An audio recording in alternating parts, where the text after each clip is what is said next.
Environmental pollution is one of the endless problems in my country, Indonesia. People in Indonesia already understand what activities can cause environmental pollution, but they still do it. So, if Indonesian people, especially adults, cannot set a good example for children, how will these children protect their environment in the future? Hello, ladies and gentlemen. I'm Sakhiyyah Afifah from Science Education Program of Postgraduate School, Universitas Pendidikan Indonesia. And now, I would like to present our research about real-life storyboard method, a development of storyboard method for environmental pollution learning. Here are some cases of environmental pollution that happen in Indonesia.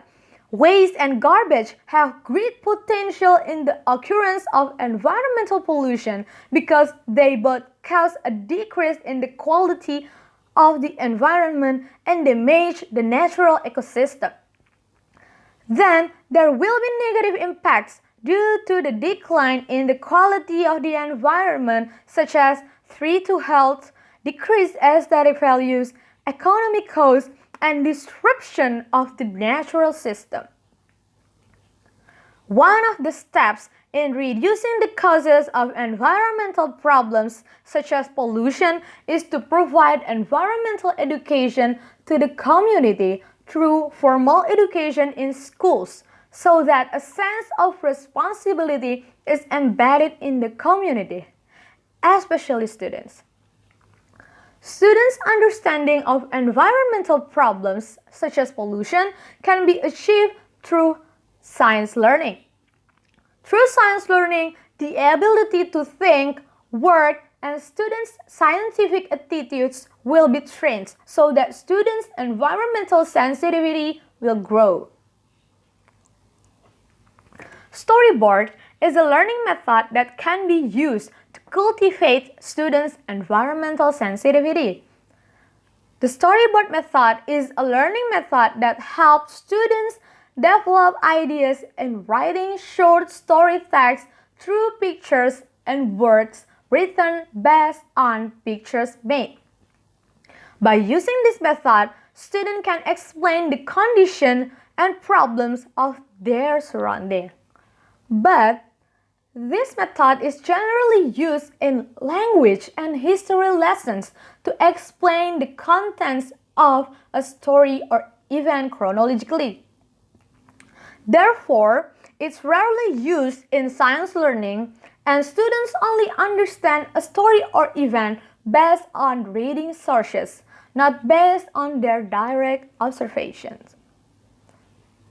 So, we do research to develop the storyboard method into the real-life storyboard method.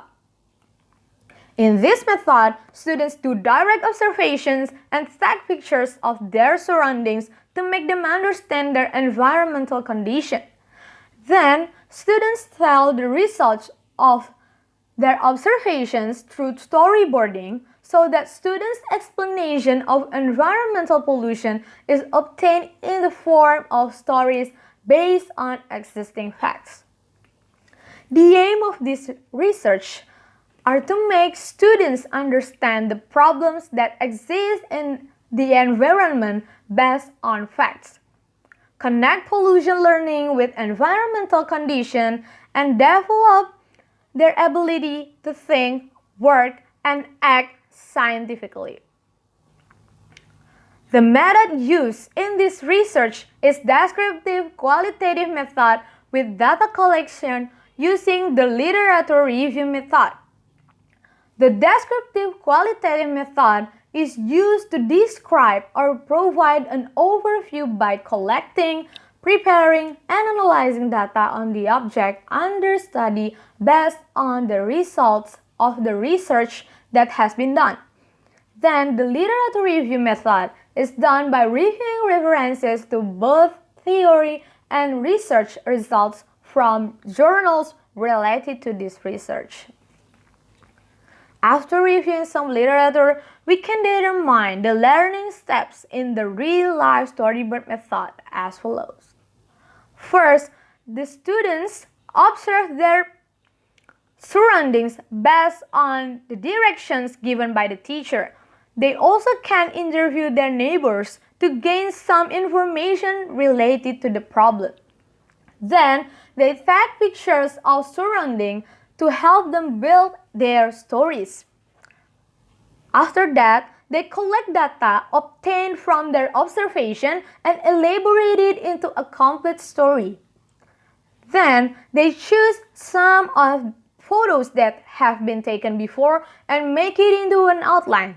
This outline consists of a sequence of events in accordance with the story they made.